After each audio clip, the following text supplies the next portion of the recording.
जय हिंद स्टूडेंट, उम्मीद करता हूं सभी स्वस्थ, मस्त, खुश और सुरक्षित होंगे। आज की वीडियो में डिस्कस करेंगे कुछ बहुत इंपॉर्टेंट टॉपिक्स पर। आज हम बात करेंगे यूपी ट्रिपल एससी एएनएम 5272 की क्या डीवी की कट ऑफ जा सकती है, क्या फाइनल कट ऑफ जा सकती है, उस पर भी बात करेंगे। इसके अलावा एक्सरे टेक्नीशियन और ऑडिटर का रिजल्ट कब तक आएगा उस पर भी डिस्कस करेंगे। और इसके अलावा जेई 4612 का कोर्ट केस को लेके एक जजमेंट आया है। क्या वो जजमेंट वापस से वाकई में फिर से कोर्ट में केस हुआ है, एक्चुअली वो केस है क्या, उस पर भी हम बात करेंगे। उससे पहले चैनल पे जो भी नए हैं चैनल को लाइक और सब्सक्राइब कीजिए, वीडियो अच्छा लगे तो शेयर कीजिए। इसके अलावा हमारा टेलीग्राम और इंस्टाग्राम चैनल फॉलो करने के लिए दोनों का लिंक डिस्क्रिप्शन बॉक्स में मेंशन है, आप वहां जाके हमको फॉलो कर सकते हैं। चलिए चलते हैं वीडियो की ओर। तो सबसे पहले बात कर लेते हैं एएनएम 5272 भर्ती को लेके। ठीक है, ये भर्ती ऑलरेडी बवाल में है।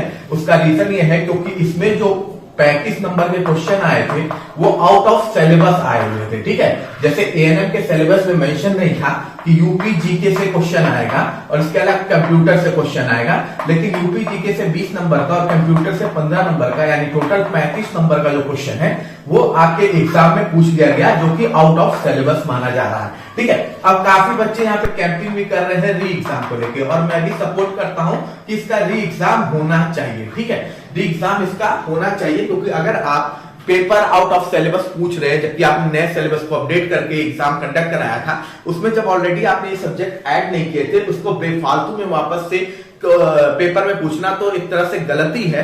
तो री एग्जाम होना चाहिए, इसका सपोर्ट मैं भी करता हूं कि इस भर्ती का री एग्जाम होना चाहिए। लेकिन अभी आयोग की तरफ से ऐसा कोई भी संकेत नहीं मिला है कि आपके यूपी ट्रिपल एससी के एएनएम का री एग्जाम होगा। ठीक है, अब बाकी जो 65 क्वेश्चन इस भर्ती में पूछे गए थे वो आपका नर्सिंग को लेके थे। इस 65 नंबर के जो क्वेश्चंस थे ये भी इजी नहीं आए हुए थे। ठीक है, जो भी पेपर दिया होगा बता देगा कि ये पेपर भी का जो लेवल था वो हार्ड ही था, मॉडरेट से हार्ड लेवल का क्वेश्चन। जो बाकी 65 क्वेश्चन भी पूछे गए थे तो मॉडरेट से हार्ड लेवल के ये क्वेश्चन पूछे गए थे, जिसकी वजह से जो आपकी डीबी और फाइनल कट ऑफ है, अगर री एग्जाम नहीं होता है तो डीबी और फाइनल कट ऑफ इतनी आगे नहीं भागेगी जितने की उम्मीद लोग कह रहे हैं। काफी लोग बता रहे हैं कि 45-46 जाएगी, पर मुझे लगता है उतनी भी नहीं जानी चाहिए, उतनी भी आपकी नहीं जाएगी भर्ती, क्योंकि बहुत ज्यादा है। 5272 भर्ती है, नो डाउट है पढ़ने वाले बच्चियां होती हैं जो उस 65 नंबर में भी 40 क्वेश्चन कर लेगी, 45 क्वेश्चन कर लेगी।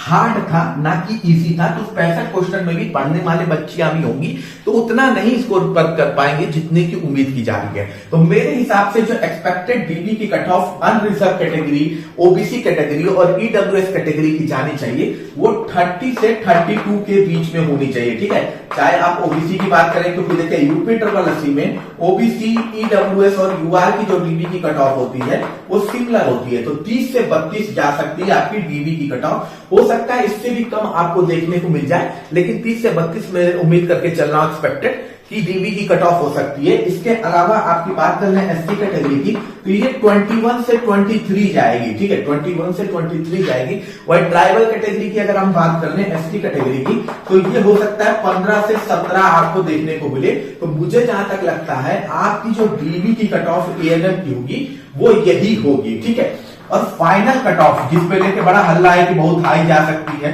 फाइनल कट ऑफ को लेके लिए काफी लोग कह रहे हैं कि 45 प्लस हो जाएगी, हो जाएगा। देखिए नो डाउट है पढ़ने वाले बच्चे हर एग्जाम में होते हैं और स्कोर करने वाले भी होते हैं, लेकिन एक पेपर का लेवल भी होता है। 35 question already out of syllabus है, मान लीजिए उसमें से 2-4 क्वेश्चन बहुत जीके के पड़े होंगे तो 5-7 क्वेश्चन आप अटेम्प्ट कर लिए होंगे। ठीक है, लेकिन जो बाकी जो 65 क्वेश्चन है उसका लेवल भी इतना आसान नहीं था कि हम 50-55 क्वेश्चन अटेम्प्ट कर सके। ठीक है, तो कट ऑफ जो बनती है वो सबसे मिनिमम जो पाया होता है उस पर बनती है। ठीक है, तो सीधी सारी बात है, जो एक्सपेक्टेड कट ऑफ फाइनल जा सकती है इसकी वो ये हो सकता है कि 39 से 41 हो जाए। ठीक है, 39 से 41 हो जाए आपकी यूआर कैटेगरी की, क्योंकि यूआर कैटेगरी में ओवरलैपिंग भी बहुत होती है। ओवरलैपिंग से बच्चे पहुंचते हैं यूआर कैटेगरी में, तो मुझे जहां तक लगता है 39 से 41, ओबीसी का मान के चलिए 37 से 39 के बीच में घूमेगी। ईडब्ल्यूएस का मान के चलिए 35 से 37 के बीच में, 35 से 37 हो सकता है, इससे भी कम आपकी फाइनल कट ऑफ जाएगी, हो सकता है, क्योंकि पोस्ट अच्छी खासी है।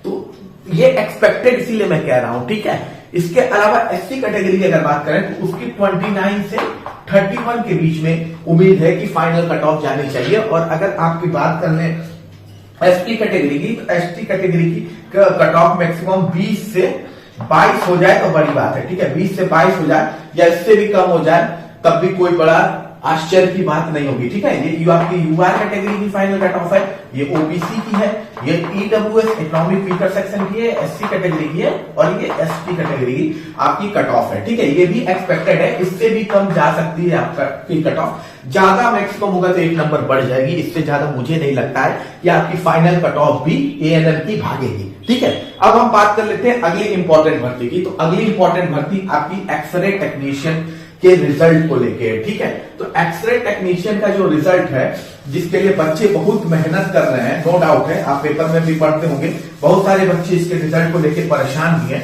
तो एक्सरे टेक्नीशियन का जो रिजल्ट है वो आपका उम्मीद है कि फरवरी माह में देखने को मिल जाएगा। फरवरी मंथ में आपको ये रिजल्ट देखने को मिल जाएगा। सम रीजन बस सब इस पे कंप्लेन थी, इसकी वजह से ये भर्ती ऑलरेडी काफी डिले हो चुकी है। इसके साथ कंडक्ट हुई भर्ती और इवन इसके बाद कंडक्ट हुई भर्ती आपका उनका रिजल्ट जारी हो गया है, जबकि इसका रिजल्ट अभी तक अटका हुआ है। लेकिन यूपी पॉलिसी की यही प्रॉब्लम है कि अगर उनके सामने कोई प्रॉब्लम रख दो कि इस भर्ती में आपसे ये गलती हुई है तो उसको इतना डिले कर देंगे कि बच्चे परेशान हो जाते हैं और डर के मारे ही कंप्लेन ना करें ताकि भर्ती ना लटके, ठीक है। तो फरवरी मंथ में उम्मीद है कि आपका एक्सरे टेक्नीशियन का रिजल्ट आपको देखने को मिल जाएगा। इसके अलावा जो ऑडिटर का रिजल्ट है 530 पदों पर जो ये रिजल्ट है, ये रिजल्ट भी आपका जनवरी के मंथ में देखने को मिलेगा। अगले हफ्ते नेक्स्ट वीक जो भी है उसमें या लास्ट वीक में आपको ये रिजल्ट देखने को मिल जाएगा। जनवरी के नेक्स्ट वीक में या लास्ट वीक में आपको ऑडिटर 530 का भी रिजल्ट देखने को मिल जाएगा, ठीक है। अब हम बात कर लेते हैं अगली इंपॉर्टेंट अपडेट की, जिसको लेके खूब हौला मचा हुआ है। जेई 4612 पदों की भर्ती को लेके, ठीक है। इसको लेके 12 या 13 तारीख को कोर्ट में सुनवाई हुई है, जिसको लेके बच्चे परेशान हैं कि कुछ नया हो गया है। तो देखिए कुछ भी नया नहीं हुआ है। आपका जो दिसंबर में जजमेंट आया था ना, दिसंबर में जो कोर्ट ने जजमेंट आपको दिया था, उसी को उसमें कुछ चीजें थी, कुछ पॉइंट्स थे जो मिस्टेक्स थे, ठीक है। काफी कोर्ट की तरफ से हो जाता है, मिसप्रिंट हो गया होगा या जल्दबाजी में उन्होंने जो भी किया हो। तो कुछ ऐसे पॉइंट्स थे जो रीजन बन सकते थे, कुछ ऐसे पॉइंट थे जो रीजन बन सकते थे कि भर्ती स्टार्ट हो जाए और फिर उसको अड़ंगा लगाया जा सके, ठीक है। मान लीजिए बहुत ही चालाक तरह के व्यक्ति होते हैं, जब आपकी भर्ती स्टार्ट हो गई उसी समय ले जाके दिखा दिया कि भाई कोर्ट ने ये जो पॉइंट लिखे हैं क्लियर नहीं है, इससे दिक्कत है भैया, सीधी सारी बात है, केस करो और फिर वो भर्ती अटक जाए। क्योंकि ऑलरेडी ये भर्ती जो जेई की है काफी लंबा अटकी हुई है, 1.5 साल से हो गया, लगभग 1.5 साल होने जा रहा है इस भर्ती को लटके हुए, ठीक है। तो उसी चीज को ठीक करने के लिए ये सुनवाई करवाई गई थी, ठीक है। उसी चीज को ठीक करने के लिए, मतलब वो जो पॉइंट्स हैं वो क्लियर कर दिए जाए, उसको मॉडिफाइड कर दिया जाए, उसके लिए ये केस की सुनवाई हुई थी, ताकि जो भर्ती स्टार्ट हो तो फिर बीच में कहीं भी दिक्कत ना है, ठीक है। केस है चलेगा, कोई दिक्कत नहीं है। अगर आप जेई 2013 की भर्ती देखें, जेई की जो 2013 की भर्ती आई थी उसका रिजल्ट कब आया? 2019-20 के आसपास उसका रिजल्ट आया था। 2019-20 के पास उसका रिजल्ट आया था। 2013 में एग्जाम हुआ था, इस पर भी केस चल रहा था, इसका रिजल्ट 19-20 में आया, तब भी इस पर केस चल रहा था। 19-20 में आया, इसका केस चल रहा था और वो केस कंप्लीट कब हुआ? 2025 में उस केस का जजमेंट आया और जिन लोग को ज्वाइनिंग हो गई वो ऑलरेडी नौकरी कर रहे हैं, कोई दिक्कत नहीं आई है। तो केस चलते रहेंगे, आपके प्रोसेस चलते रहेंगे।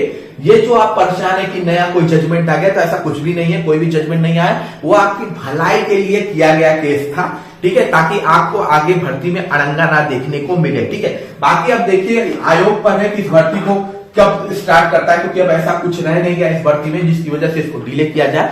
बच्चे भी परेशान है, तो आयोग को इस पर ध्यान देने की जो अपडेट होगी तो आपको जरूर अपडेट कर दिया जाएगा। आपको अपने क्वेश्चन पूछने तो आप कमेंट बॉक्स में पूछ सकते हैं। मिलते हैं अगली वीडियो में। जय हिंद, जय भारत।